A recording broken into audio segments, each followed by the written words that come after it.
துலாம் ராசிக்காரர்கள் போன ஜென்மத்தில் என்ன கர்மா பண்ணாங்க, இந்த ஜென்மத்தில் இதனால இவ்வளோ கஷ்டப்படுறாங்க. கோவம் வந்துச்சு அப்படின்னா அட்டமெண்ட்டாக பேசுவாங்க. நல்ல ஆர்கியூமெண்டல் நேச்சர் அப்படின்றது இருக்கும். அந்த பூர்வ ஜென்ம கர்மிக் எஃபெக்ட் இந்த ஜென்மத்தில் பார்த்தீங்கன்னா வேலை செய்யும். இவங்களுடைய கர்ம விலை கொஞ்சம் கம்மியாகணும் அப்படின்னா இவங்க என்ன பரிகாரம் பண்ணணும்? பொதுவாக பார்த்தீங்கன்னா சனி உச்சமடையக்கூடிய ராசி அப்படின்றதுனால சனிக்கிழமை தோறும் புளி சாதம் நம்ம எள்ளு போட்டு தானே செய்கிறோம். கொஞ்சம் எள்ளு தூக்கலாக போட்டு புளி சாதம் நம்ம விநியோகம் பண்ணுறோம் அப்படின்னா, தானம் பண்ணுறோம் அப்படின்னா அவங்க வாங்கி சாப்பிடும் போது நம்மளோட கர்ம வினைகள். எந்த கோவிலுக்கு போயிட்டு வரும்போது கர்ம வினை இன்னும் கொஞ்சம் கம்மியாகும்? ராசியாதிபன் சுக்ரன் அப்படின்றதுனால இந்த கும்பகோணத்துக்கு பக்கத்தில் கஞ்சனூர் அப்படின்ற ஒரு கோயில் இருக்குமா, அந்த ஸ்தலத்துக்கு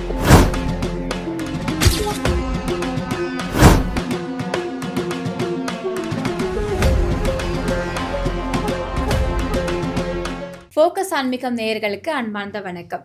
கர்மா அப்படின்னா நம்ம எல்லாருக்குமே தெரியும். ஆனால் இந்த கர்மாவால் எதனால் நம்ம இவ்வளோ கஷ்டப்படுறோம் அப்படிங்கிறது யாருக்குமே தெரியாது. ஒவ்வொருத்தங்களுக்கும் ஒவ்வொரு கர்மா அவங்க வாழ்க்கையில் நடக்கும். இந்த கர்மா எதனால் நம்ம வாழ்க்கைக்குள்ளே வந்துச்சு, இந்த கர்மானா என்ன அப்படிங்கிறத பற்றி ரொம்ப டீட்டெயில்டாக சொல்கிறதுக்காக இன்னைக்கு நம்ம கூட டாக்டர் அஸ்ட்ராலஜர் தீபா அருளால் மேம் இணைந்திருக்காங்க. அவங்க கிட்ட நிறைய விஷயங்கள் கேட்டு தெரிஞ்சுக்கலாம் வாங்க. வணக்கம் மேம். வணக்கம். எப்படி இருக்கீங்க? நல்லா இருக்கேம்மா. நீங்கள் நல்லா இருக்கீங்க? நல்லா இருக்கும் மேம். மேம் அடுத்ததாக துலாம் ராசியை பற்றி பார்க்க போகிறோம். துலாம் ராசிக்காரர்கள் போன ஜென்மத்தில் என்ன கர்மா பண்ணாங்க, இந்த ஜென்மத்தில் இதனால இவ்வளோ கஷ்டப்படுறாங்க? பொதுவாக பார்த்தீங்கன்னா துலாம் நிறைய பேருக்கு பார்த்தீங்கன்னா இந்த ஆன்செஸ்ட்ரல் கர்ஸ் அப்படின்றது இருக்கும். அவங்களோட முன்னோர்களோட சாபம் அப்படின்றது இருக்கும். அதே மாதிரி குலதெய்வ தோஷம் அப்படின்றது இருக்கும். ஆல்மோஸ்ட் எல்லாருக்கும் இருக்கும் அப்படின்னு சொல்ல முடியாது, பெரும்பாலான பர்சன்ஸ்க்கு இருக்கும் அப்படின்னு சொல்லலாம். பொதுவாக பார்த்தீங்கன்னா சனி உச்சமடையக்கூடிய ராசிம்மா. அதனால தான் அவங்க பார்த்தீங்கன்னா இந்த மாதிரி ஆன்செஸ்ட்ரல் கர்ஸ் இருக்குது, குலதெய்வ தோஷம் இருக்குது. அதனால தான் அடுத்த ஜென்மத்தில் பார்த்திங்கன்னா துலாமாக பிறப்பாங்க அப்படின்னு சொல்லலாம். பொதுவாக அவங்களுக்கு யார் யாரெல்லாம் நல்லது செஞ்சுருப்பாங்களோ அவங்களுக்குலாம் நீ என்னத்தை நல்லது செஞ்சுட்டு போ அப்படின்னு சில பிள்ளைங்க கேட்கும் தெரியுமா? கொஞ்சம் கஷ்டமாக இருக்கும். ஆமாம். இப்போ அம்மா காலையில் எந்திரிச்சு சாப்பாடு செஞ்சு கொடுப்பாங்க. 3 மணிக்கு புள்ள போதுனாலும் செஞ்சு கொடுப்பாங்க, 4 மணிக்கு போதுனாலும் செஞ்சு கொடுப்பாங்க. ஐயோ சாம்பாரை வச்சிருக்க, வாயில் வைக்க முடியல போ, நீயும் உன் சாம்பாரும். பிள்ளைங்க திட்டுது பற்றியா? அந்த அம்மா மனசு எவ்வளோ கஷ்டப்படும்.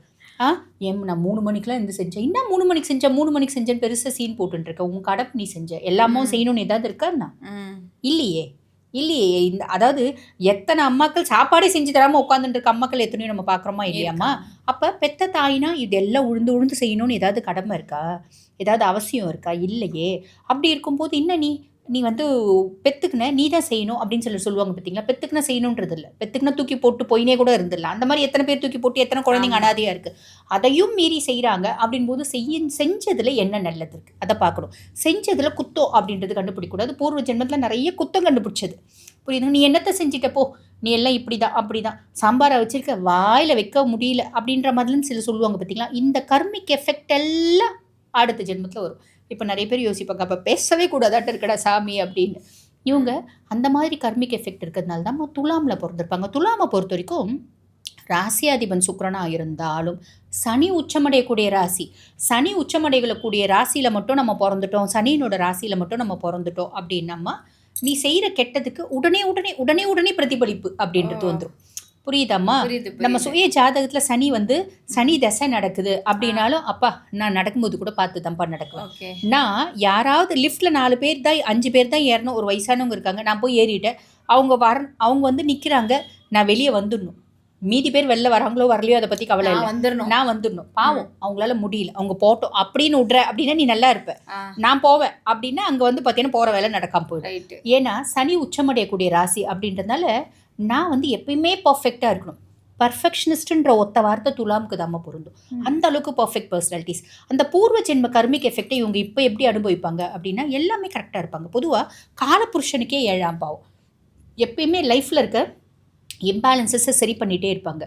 ஒரு துளாராசி அப்பா இருக்குது அப்படின்னா குழந்தைங்க கஷ்டப்பட வேண்டாம், மனைவி கஷ்டப்பட வேண்டாம். ஒரு துளாராசி அம்மா இருக்குது அப்படின்னா ஃபேமிலியே சந்தோஷமாக இருக்கும். எப்படி அப்படின்னாமா காசு சம்பாரிச்சிட்டே இருப்பாங்க, சம்பாரிச்சிட்டு சேர்த்து வச்சுட்டே இருக்கணும் அப்படின்ற எண்ணம் இருக்கும். அடிச்சு பிடிச்சி சம்பாதிக்கிறது இல்லை, ஹார்ட் ஒர்க் பண்ணி சம்பாரித்து சேர்த்து வச்சுட்டே இருக்கணும். ஐயோ என் குழந்தை பின்னாடி இந்த காலேஜில் சேர்க்கணும், குழந்தைக்கு 5 வயசாகும், குழந்தைக்கு இந்த காலேஜில் சேர்த்துடும், இந்த இடத்துல படிக்க வைக்கணும், குழந்தைக்கு இப்படி கார் வாங்கி கொடுக்கணும், இப்படி பைக் வாங்கி கொடுக்கணும் அப்படின்ற எண்ணம்லாம் இருக்கும். ஒரு ஐடியல் மதர், ஐடியல் ஃபாதராக இருப்பாங்க.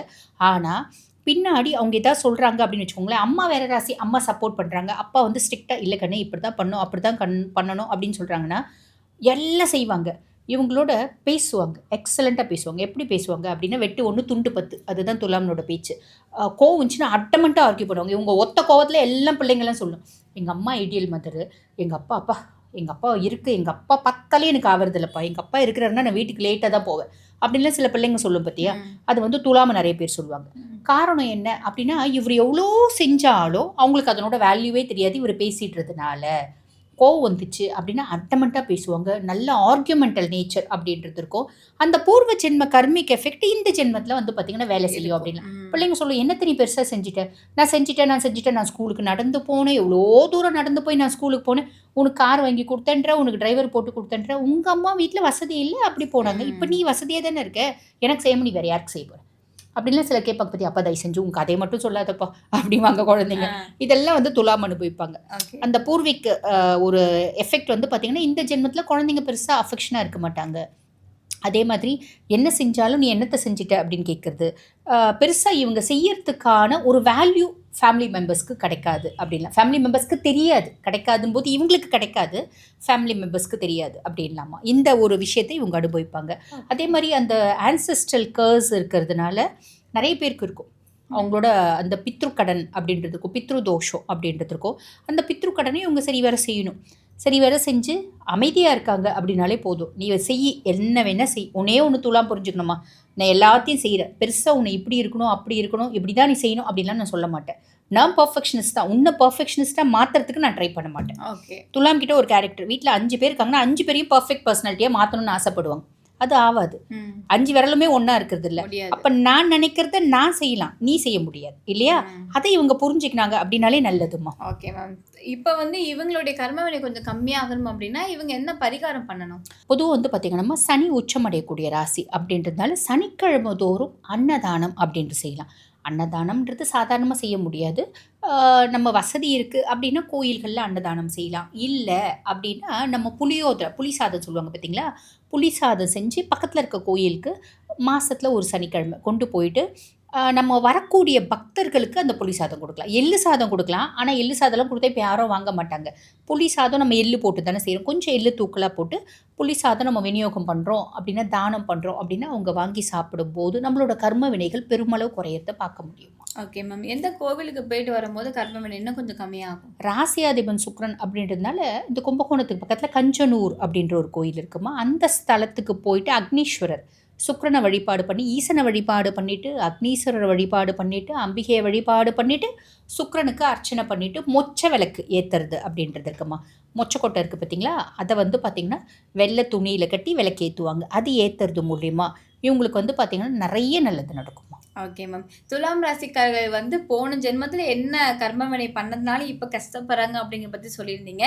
இப்போ இந்த கர்ம வினையில் வந்து கொஞ்சம் அவங்க சைலண்ட்டாக இருக்கிறது வந்து ரொம்ப பெட்டர் அப்படின்னு சொல்லியிருக்கீங்க. அது மட்டும் இல்லாமல் பரிகாரம் எந்த கோவிலுக்கு போயிட்டு வரலாம் அப்படிங்கிற பற்றி ரொம்ப டீட்டெயிலாக சொன்னீங்க. நன்றி மேம். நன்றி.